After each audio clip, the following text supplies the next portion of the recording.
Bueno, pues muy buenos días a todos y a todas. Sean bienvenidos a este taller de estrategias para combatir la desinformación con Chequeado. Nos alegra que estén aquí con nosotros hoy. Soy Adriana y pues seré su anfitriona durante este evento. Antes de comenzar, me gustaría tomar un momento para hablarles un poco sobre Red Ciudadana. Nosotros somos una organización sin fines de lucro creada con la misión de incentivar la participación y auditoría ciudadana. Nuestros tres grandes pilares son la participación, la formación ciudadana y cultura de datos. A esto pues tenemos nuestro proyecto llamado Nuestra Elección. Esta es una iniciativa de Red Ciudadana que se dedica a combatir la desinformación, fomentar la educación cívica y promover prácticas de buena gobernanza en las áreas de Alta Verapaz, Quiché, Huehuetenango y Chiquimula. Permítame compartir algunas pautas para el día de hoy. Por favor, mantengan sus micrófonos en silencio durante la presentación para evitar cualquier interrupción, ¿verdad? Habrá una sesión de preguntas y respuestas después de la presentación donde podrán ustedes formular sus preguntas y nuestra expositora con gusto se las responderá. Este evento está siendo grabado y será compartido para las personas registradas en la sesión. El día de hoy pues nos acompaña la organización de Chequeado, una organización no gubernamental sin fines de lucro, no partidaria, cuya misión es contribuir a mejorar la calidad del debate público para fortalecer el sistema democrático. Hoy a nuestra expositora pues tenemos a Ana Laura García Luna, quien forma parte del equipo de educación de Chequeado, liderando proyectos vinculados a la formación de periodistas, profesores y estudiantes de periodismo y comunicación. Durante más de 10 años, Ana Laura fue directora de carrera en la Universidad de El Salvador, a cargo del área del periodismo, relaciones públicas y comunicación. También trabajó como consultora externa en la agencia Business Press y en diferentes medios de comunicación. Actualmente es docente de grado en la USAL y UCES y de posgrado en la UNR y de formación es licenciada en periodismo, profesora universitaria y magíster en periodismo de investigación. Así que, Ana Laura, te dejo el micrófono. Hola, buenos días. ¿Me escuchan bien? ¿Se escucha bien? Sí. Bueno, Sí, muchas gracias Adriana por la presentación. Bienvenidos a todos. Un gusto estar nuevamente en esta segunda sesión. Permítame que les presente también a nuestra Project Manager, Cecilia Vázquez, que nos acompaña también en el día de hoy. Por ahí está Ceci, ahí está. Bueno, vamos a comenzar entonces, si les parece, esta sesión 2 del curso Desinformación en Contextos Electorales, Estrategias de Fact-Checking. Si les parece, vamos a hacer un pequeño repaso de lo que trabajamos la semana pasada, como para vincular con los contenidos de esta segunda sesión. La idea es que ustedes, obviamente, cualquier duda, consulta, Ceci está atenta al chat para ir contestando y acompañando la sesión, así que escuchamos no, pero los leemos atentamente cualquier duda o consulta que vaya surgiendo, al margen del espacio que vamos a dejar al final del encuentro para conversar y dialogar sobre dudas, consultas, comentarios. Bien, voy a compartir pantalla, ustedes me van a decir si se ve bien. A ver. Se ve perfecto, Ani. Ahí está, gracias Ceci. Bueno, entonces vamos a comenzar con esta segunda sesión de desinformación en contextos electorales y estrategias de fact-checking. Vamos a hacer un pequeño repaso de lo que trabajamos la semana pasada. La semana pasada planteamos el concepto de desinformación en términos generales, avanzamos sobre los potenciales daños que tiene la desinformación, sobre todo en el caso de contextos electorales hablamos de los daños al sistema democrático, sobre todo, ¿no? Lo que es el tejido democrático, y también el daño que puede generar la desinformación en contextos electorales en el marco de partidos, políticos, candidatos. También ahondamos en el ecosistema de la desinformación, cómo se genera, cómo se produce, cómo se difunde, cómo se amplifica, y cuál es el rol de cada uno de nosotros dentro de este gran ecosistema y dentro del flujo de información que circula.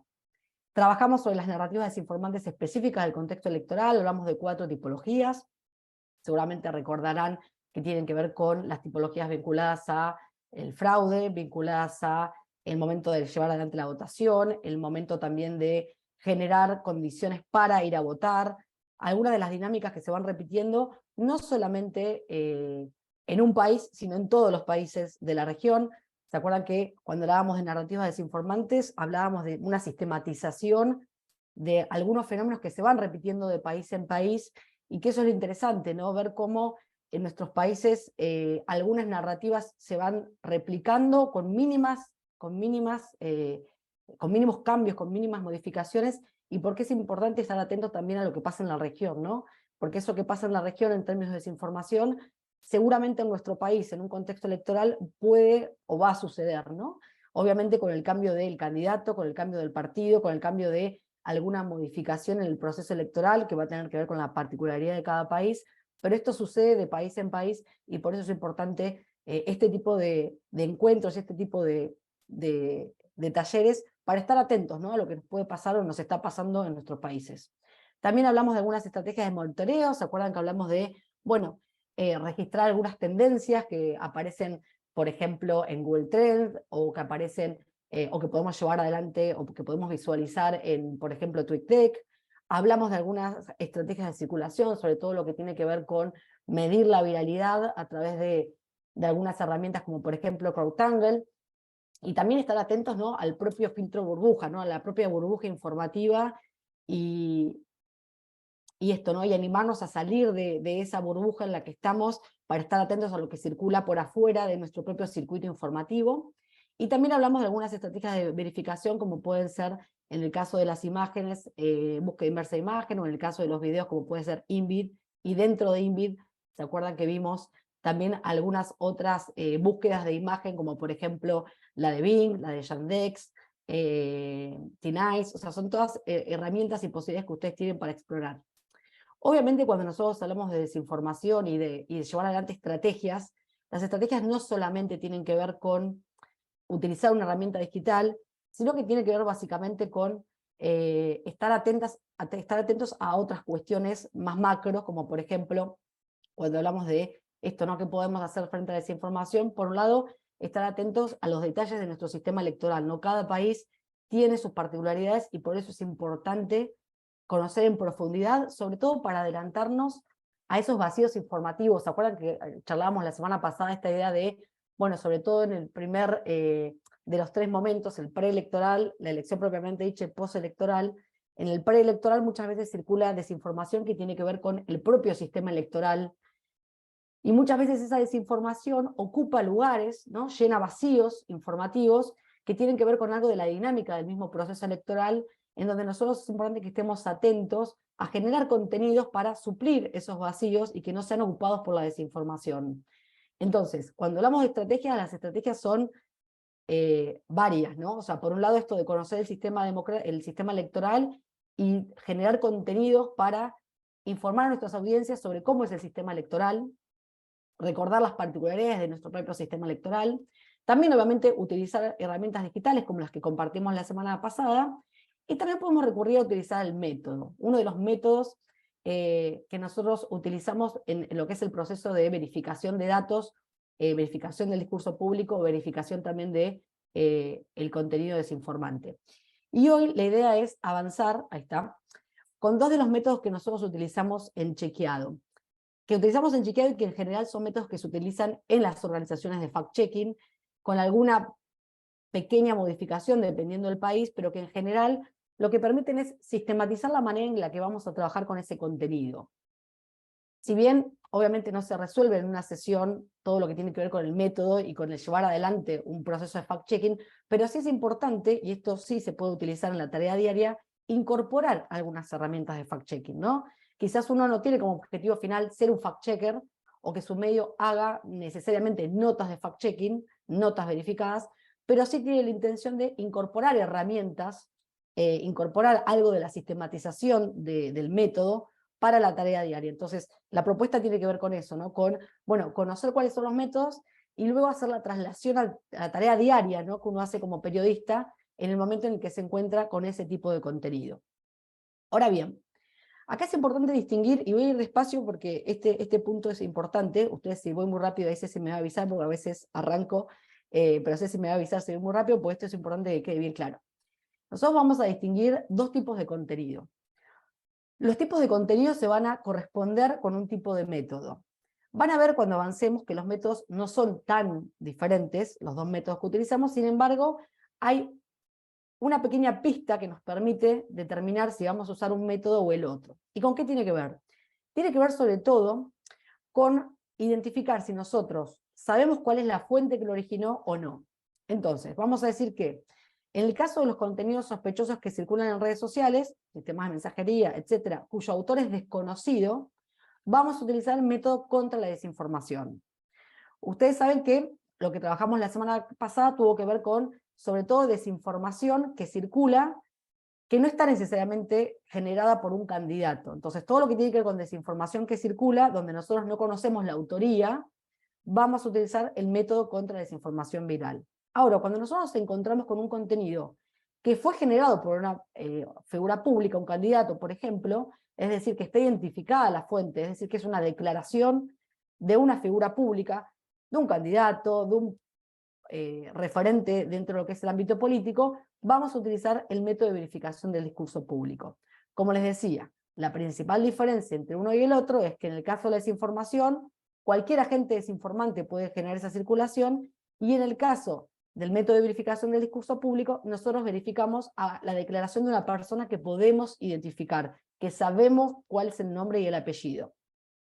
Hasta acá los dos tipos de contenido y hasta acá los dos tipos de método. Ahora vamos a ir abordando cada uno de estos métodos para ver cuáles son los pasos que deberíamos seguir en el caso de encontrarnos con un contenido desinformante o encontrarnos con una declaración o una afirmación de una figura pública que nosotros queramos chequear, que nosotros queramos verificar. ¿Estamos bien hasta aquí? ¿Sí? Ahí está. Cualquier cosa van en el chat consultando. Entonces, tenemos dos métodos. Uno de verificación del discurso público y otro, el método contra la desinformación viral. Vamos a comenzar con cada uno de ellos. Por un lado tenemos el método contra la desinformación viral. Habíamos dicho que el método contra la desinformación viral era aquel en donde nosotros vamos a chequear un contenido que a priori no sabemos la autoría. Cuando hablamos de no sabemos la autoría, voy a hacer esta pequeña aclaración que quizás es obvia, pero me parece quizás importante.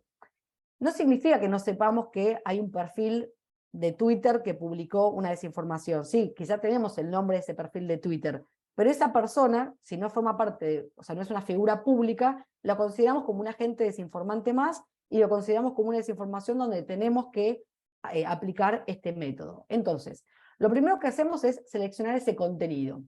¿Qué contenido nosotros vamos a verificar? Y acá es donde aparece la pregunta de, bueno, ¿qué es lo que verificamos de lo que circula?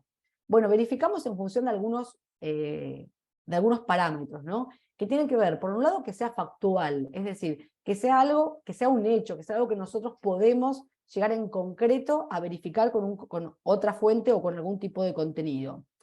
Después tratamos de verificar contenido sospechoso que tenga un contexto, es decir, que yo lo puedo ubicar en tiempo y espacio, que lo puedo ubicar en términos de toda aquella información que lo rodea, ¿no? Que no esté descontextualizado, porque si está descontextualizado de alguna manera también eso nos va a impedir a nosotros buscar fuentes para contextualizarlo. Entonces, es necesario que tenga algún tipo de contexto o que nos dé pistas para poder contextualizarlo.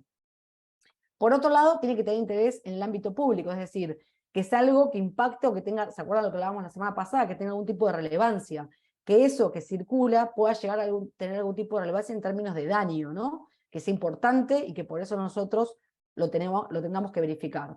Que sea chequeable en la práctica, es decir, que sea alcanzable su chequeo. A veces hay desinformaciones que nosotros nos encontramos donde en la práctica o nos puede llevar mucho tiempo o no tenemos las fuentes necesarias para chequearlo, entonces en ese caso lo descartaríamos.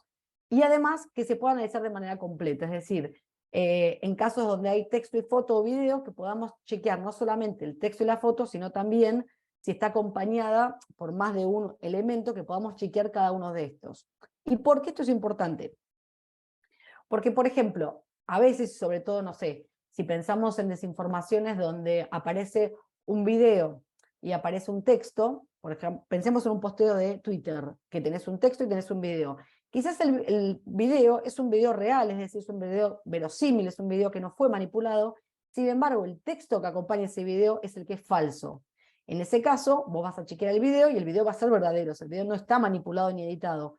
Sin embargo, si se presenta con un texto que no se corresponde, va a ser el contenido falso.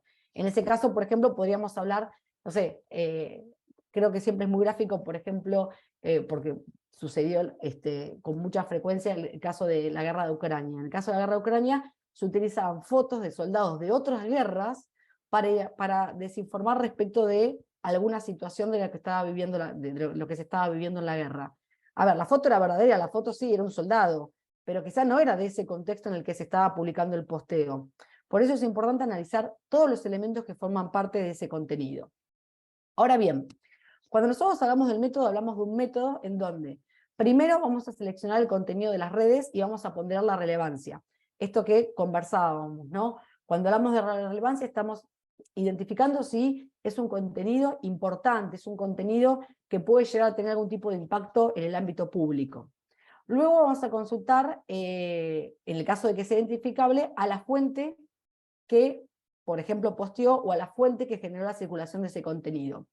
Acá es importante tener en cuenta que muchas veces cuando algún contenido circula en las redes de estos agentes desinformantes, uno igualmente tiene que obviamente tratar de contactarlo, pero muchas veces no tenemos respuesta, porque muchas veces los agentes desinformantes sistemáticamente publican desinformaciones y no tienen ningún tipo de intención de contarnos por qué publicaron ese contenido. Sin embargo, si existe la posibilidad de identificar quién es esa fuente, o sea, quién es esa persona, por ejemplo, que publicó ese contenido, hay que consultarlo. Luego habría que consultar a aquellas personas que están involucradas o afectadas en la desinformación. En el caso de que aparezca alguna persona en ese contenido, consultar a esa fuente. Y luego consultar, en el caso que corresponda, de acuerdo a la información, o a la desinformación, mejor dicho, consultar a otras fuentes, tanto oficial como alternativas. Tengan en cuenta que dentro de lo que es el chequeo de fuentes, esto no es muy distinto a lo que uno hace en la tarea periodística diaria, ¿no? Esto de tratar de recurrir a fuentes equilibradas y encontrar diferentes miradas respecto de ese contenido. Una vez que nosotros tenemos ese contenido verificado a partir de fuentes, acá yo les compartí el video de Sandra Torres reunida con Nicolás Maduro, es falso. Este video es un video que circuló en donde supuestamente esta persona estaba reunida con Nicolás Maduro. En este que hoy seguramente Ceci les va a compartir el link de la nota. En este video, supuestamente esta persona estaba vinculada con Nicolás Maduro. Bueno, luego se consultó al equipo de comunicación de esta persona, de Sandra Torres, y se corroboró que el video había sido creado a partir de una manipulación de imágenes que nunca había sucedido. Digo, se contactó directamente a la persona que estaba involucrada en esa desinformación. Luego se plantea cuál es el contexto de la desinformación y se califica, ¿no? Se confirma o se desmiente. Ustedes fíjense que en estos casos, cuando nosotros hablamos de desinformación, acá es importante identificar esto que les decía hoy, ¿no? Primero, cuál es la importancia del contenido, cuál es la viralidad que tuvo el contenido, o sea, si el contenido circuló lo suficiente como para ser verificado.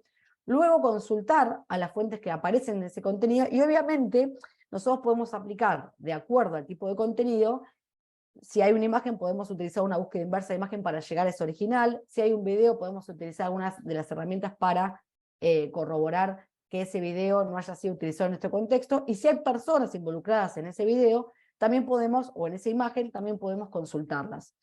En todos los casos, lo que es importante cuando nosotros hablamos de confirmar una desinformación es tener sistematizado algunos de estos pasos, es decir, recordar que siempre es importante detectar por qué es una desinformación, detectar quién fue la persona que publicó esa desinformación, en el caso de que sea posible, y o por lo menos consultar, detectar también si aparecen personas involucradas en esa imagen o en ese video, consultar a esas personas y buscar fuentes que nos permitan contextualizar esa desinformación para luego poder decir si el contenido es verdadero o el contenido es falso.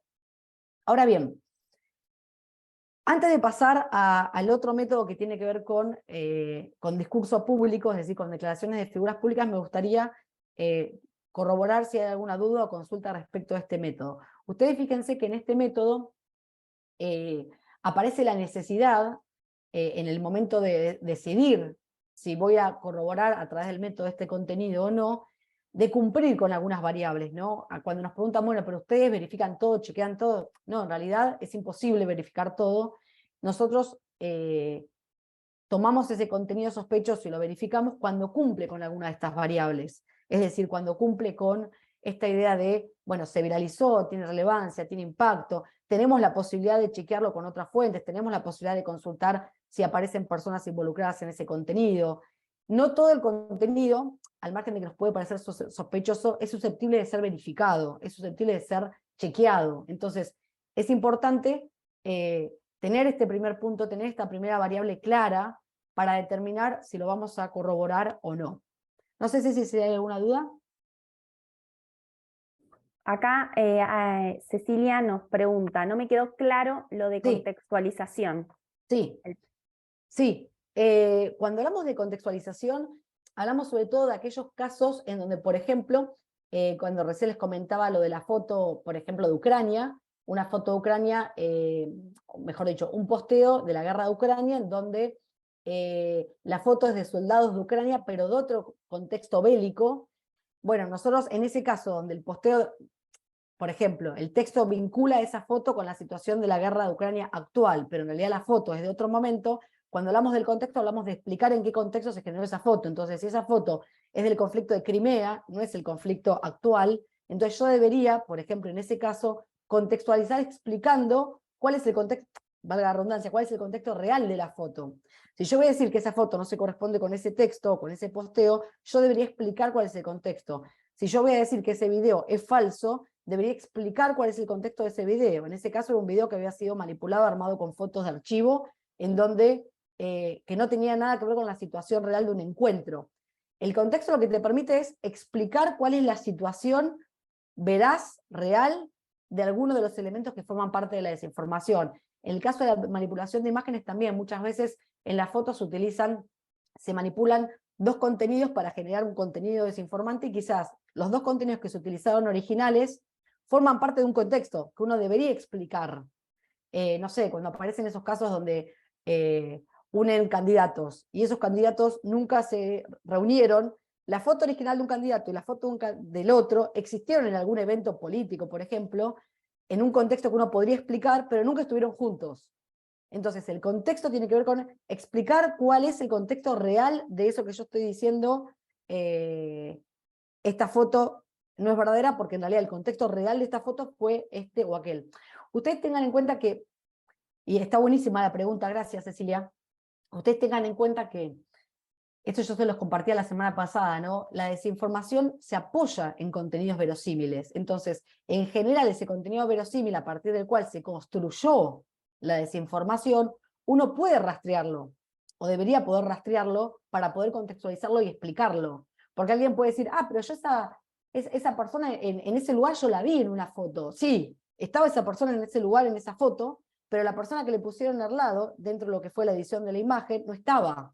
Entonces yo tengo que explicarle a mi audiencia que en realidad esa foto existió, que esa foto fue verdadera, pero no tenía esa persona al lado, o que esa foto es verdadera, pero fue publicada en el 2018, no en el 2023. El contexto lo que nos permite es entender, ¿no? O mejor dicho, explicarle a nuestras audiencias cuál es la situación en la que se realizó esa foto, ese video real. ¿Sí? Decime, Cecilia, si ahora quedó un poquito más claro. Y esperamos que escriba. Sí, excelente, dice ¿Sí? Cecilia. Fantástico, gracias por la pregunta. Ustedes cualquier cosa van interviniendo, que todas las consultas siempre ayudan a esclarecer si hay algo que no quedó del todo claro. Bien, entonces, llevamos adelante este método que en realidad nosotros siempre decimos, en la redacción esto es algo, en la redacción de las organizaciones es algo que uno tiene muy incorporado, ¿no? En el sentido de que no es que dice, bueno, hacemos paso 1, ahora vamos al paso 2, digo, es un proceso que uno incorpora en términos de llevar adelante una verificación, ¿no? Son pasos que uno tiene incorporado en el llevar adelante la verificación y que además son pasos que, más allá de que acá trabajamos con contenidos sospechosos que pueden terminar siendo desinformaciones, no se alejan de la tarea periodística diaria, ¿no? Esto de estar atentos al contenido, de buscar fuentes, de contextualizarlo para que sea mucho más claro en nuestras notas. Ahora bien, pasamos al otro método, que ustedes van a ver que tiene una pequeña diferencia con el anterior, en términos de, en este caso, nosotros lo que hacemos es, no tomamos un contenido que circula en las redes, necesariamente, y que medimos que es viral, entonces por eso lo elegimos y chequeamos su relevancia, sino que lo que hacemos es tomar una frase del ámbito público, es decir, una frase que haya sido emitida por algún referente del ámbito público, alguna figura del ámbito público. En ese sentido, nosotros ya a priori tenemos una cuestión resuelta que tiene que ver con que sabemos específicamente quién es la persona que lo dijo, ¿no? Que podemos identificar esa fuente original, e igualmente no es que corroboramos todas las frases dichas por todas las figuras públicas, sino que también ponderamos la relevancia, es decir, determinamos de esa declaración realizada por esa persona cuán relevante es, cuán significativa es para decidir si la chequeamos o no, y además establecemos otros criterios de ponderancia que tiene que ver con esto. Ahora vuelvo, pero quiero hacer este paréntesis. Cuando nosotros elegimos una frase del discurso público, es decir, una frase emitida por una figura pública, nosotros tenemos que determinar qué datos incluye esa frase. ¿Por qué es importante esto? Porque a veces, muchas veces, las figuras públicas emiten opiniones, emiten comentarios. En ese caso, todo lo que tiene que ver con opiniones respecto de cuestiones en donde no hay un dato, nosotros no tenemos las herramientas para verificarlo. Entonces, ¿qué es lo que sí chequeamos? Nosotros chequeamos aquellos datos emitidos por las figuras públicas que tengan que ver con alguna cuestión histórica, alguna cuestión legal, algún dato estadístico, alguna comparación entre una región y otra, siempre y cuando ese dato tenga algún grado de especificidad en tiempo, en espacio, en aspecto, en variable. Por ejemplo, yo acá les compartí este ejemplo, con la seguridad si se los manda por el chat, que dice, no hay evidencia de que 1/3 del agua capitalina se pierda en fugas, como dice esta persona.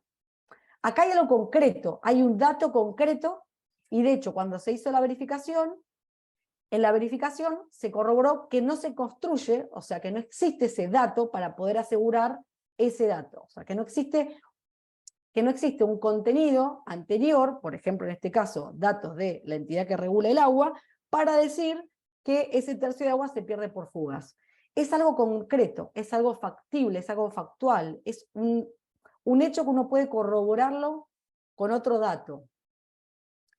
Acá fíjense que también es importante hacer referencia a lo que no vamos a chequear. No vamos a chequear promesas.